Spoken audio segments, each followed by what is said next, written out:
Hey guys, I am at the very bottom of the hillside and we're going to talk about one of my favorite plants, Camellia japonica or common camellia. Here at the bottom of the hill there are three specimens in a row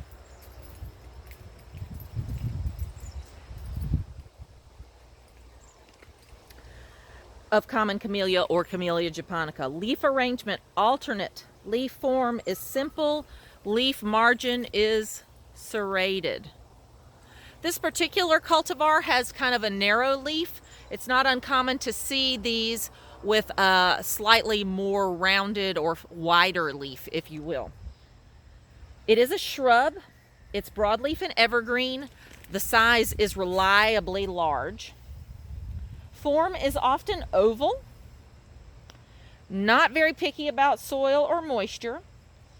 For pruning information, resist the urge to head shear. That's the biggest sin that I see against these poor plants. Selective hand pruning is best. Most often, the natural shape is pretty desirable.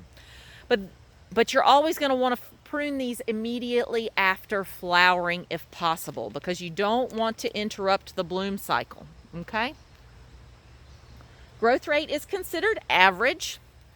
Exposure to light, partial to shade. Camellia japonica we often associate as a shade-loving plant, but they will tolerate partial exposure. Climactic hardiness zones 7 to 9, so these are a more southern plant. The flowers are showy, late winter to early spring, white, pink, red, and variegated. The fruit are insignificant, but I will tell you a little bit about them. Often if I say it's insignificant, I won't give you any description. But these do have a fruit. It's referred to as an apple. And it reminds me a lot of almost like a hickory nut in its shape when it has the thick outer coating. But they start out green and kind of ripen to a rosy color, which I think is where they get the term apple from. And then they can produce a couple of seeds. I tend to find more apples on Camellia sasanqua than Camellia japonica, but they do produce them. Autumn color is not applicable. Leaf texture is coarse to medium. The foliage is described as deep green, lustrous, and leathery. Those do have a very distinctive sheen. So there are tons of cultivars of Camellia japonica. It is a highly desirable, highly collected plant. People just adore it. And there's a nursery that I went to up in Raleigh that I think they have 1,600 cultivars in cultivation. That just blows my mind. But I'm only going to give you two to focus on. One is Lady Claire. Lady Claire I see a lot. It's a simple bloom. It's dark pink with bright yellow stamens. Pink Perfection is another. It's a double pale pink. And that's the thing to note. With Camellia japonica, there are tons of flower forms. Some are anemone. Some are considered double formals. You know, they have all kinds of terminology for the different kinds of flowers.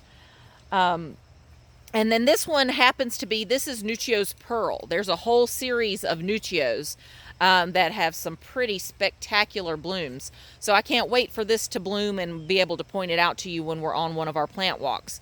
So being a late winter, early spring bloomer, you can see these are the flower buds and they're already starting to swell. Next to it down in there, that's your vegetative bud just below it, but these big fat swollen ones are your flower buds. These are not without pests and diseases. T-scale is probably the most common one that we see. They suffer from root rot, flower blight, mealybugs, leaf gall, and iron chlorosis. They are not North Carolina native, not U.S. native, not invasive. They are salt tolerant. The gardens in Manio, the Elizabethan gardens, have an enormous collection of Camellia japonica. And because they're a southern plant, Kind of like Ficus corica that we talked about last week, they can suffer from extreme cold or winter damage. So you can lose some of your top growth as the result of extreme winter. I happen to have a Lady Claire right outside my front door. And 3 winters ago, we had a really bitterly cold winter with an extended period of 25 degrees or below, and it was incredibly dry. Lady Claire aborted all of her flower buds. She did not bloom at all, and actually lost quite a bit of the foliage too. But that was just the result of that incredibly dry, cold period. This is Endure on page 192 and 193. We're at the lower hillside. There are actually some up at the top pond, and then they are throughout the Hackley Garden. So there are many around here. Thanks.